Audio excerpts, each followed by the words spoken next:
Assalamualaikum warahmatullahi wabarakatuh. Perkenalkan, nama saya Firman Afandi. Saya Taruna Politeknik Kelautan dan Perikanan Sorong. Di sini saya membuat video untuk mempresentasikan hasil tugas yang berjudul manajemen kesehatan ikan. Di slide saya yang pertama tentang manajemen kesehatan ikan itu tentang virus. Yang pertama, ciri-ciri virus. Ciri-ciri virus yang pertama itu organisme ultramikroskopis. Yang kedua, berukuran antara 20 sampai 300 nanometer. Yang ketiga, pengamatan dengan mikroskop elektron. Yang keempat, tidak mempunyai inti sel, organel, dan sitoplasma. Yang kelima, materi genetik DNA atau RNA. Yang keenam, bereplikasi hanya pada sel yang hidup. Parasit obligat intraseluler. Di slide saya yang kedua ini saya akan menjelaskan tentang komponen virus. Yang pertama, kapsid, yaitu berfungsi sebagai kulit dari genom asam nukleat dan berperan dalam pendekatan virus ke inang. Yang kedua, nukleokapsid, kapsid beserta asam nukleat yang diselubunginya. Yang ketiga, kapsomer, unit morfologi yang terdapat pada permukaan partikel virus icosahedral.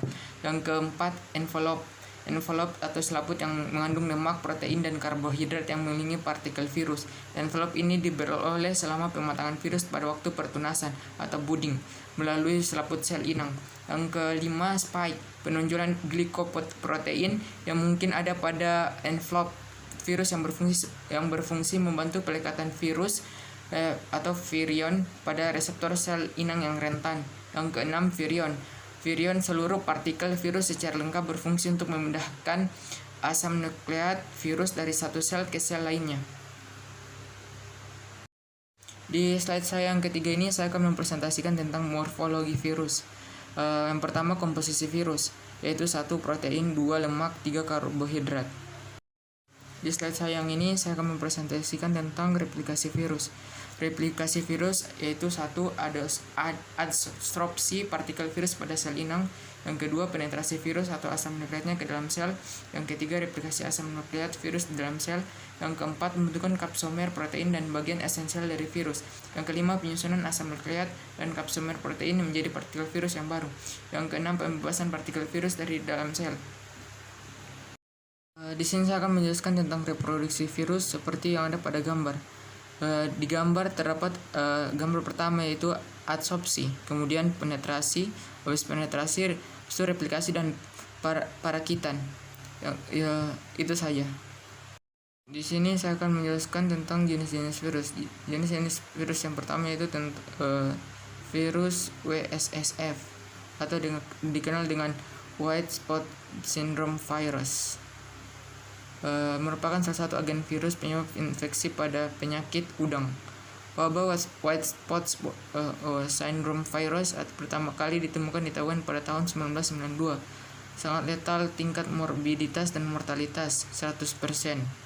Taksonomi white spot syndrome virus itu grup yang pertama, grup 1 DS DNA, famili Nemaphiridae, genus Wispovirus, spesies white spot syndrome, Bacillus complex.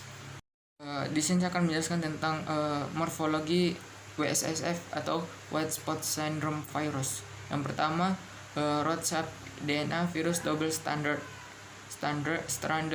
Yang kedua, panjang partikel viral envelope 240 sampai 380 nanometer, diameter 70 sampai 159 nanometer. Panjang inti nukleoplasid yaitu 20 sampai 25 nanometer, diameter 95 sampai 165 nanometer.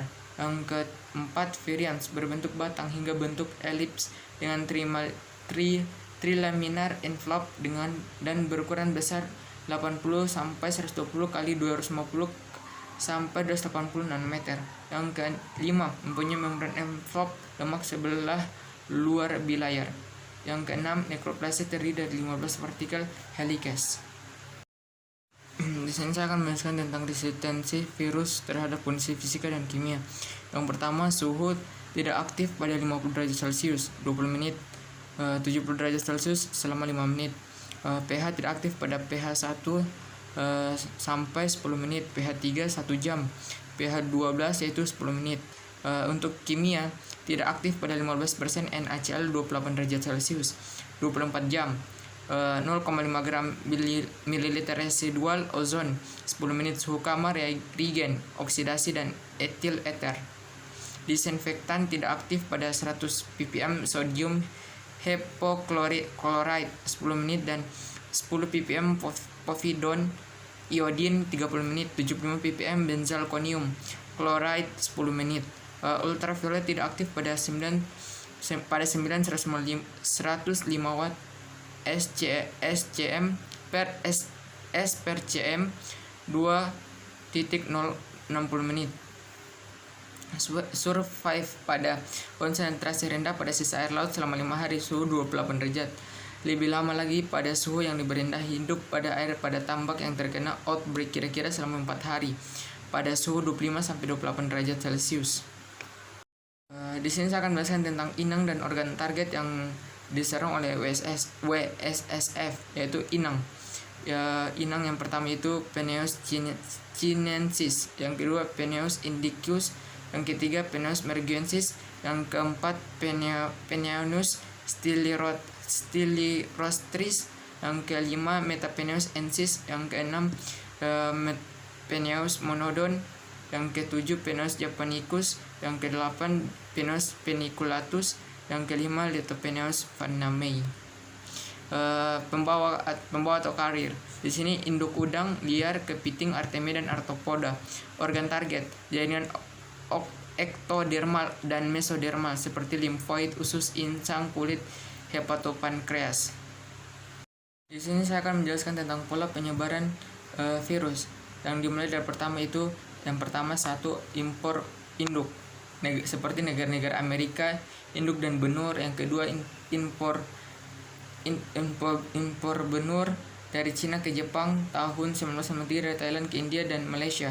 Yang ketiga impor udang beku dari Asia ke Amerika tahun 1999 WSS karena impor ilegal. Yang keempat lingkungan atau air, penyebaran lokal virus tahan 3-4 hari di air. Vertikal, bukan di dalam sel udang, hanya menempel di dinding telur. Disinfeksi telur. Horizontal, karir, udang liar, kepiting dan lain-lain. Air, virus tahan 3-4 hari. 3-4 hari di air. Di sini saya akan menjelaskan tentang gejala klinis inang yang terserang virus WSSF, yaitu yang pertama penurunan nafsu makan secara cepat.